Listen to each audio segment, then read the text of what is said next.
Lumusong ng aking kumpare. Pare, yun yung sabi kamatayan. Matibay. Tibay, sige.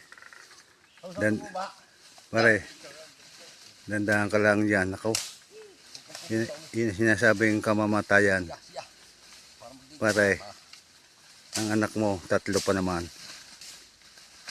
Kumare, bahala ka na sa asawa mo ay. Talagang kailangan na rin pera.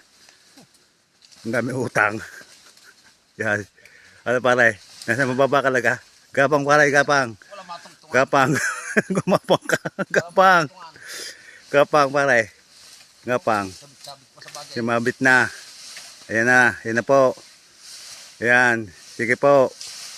Sige. Sige pa. Sige pa.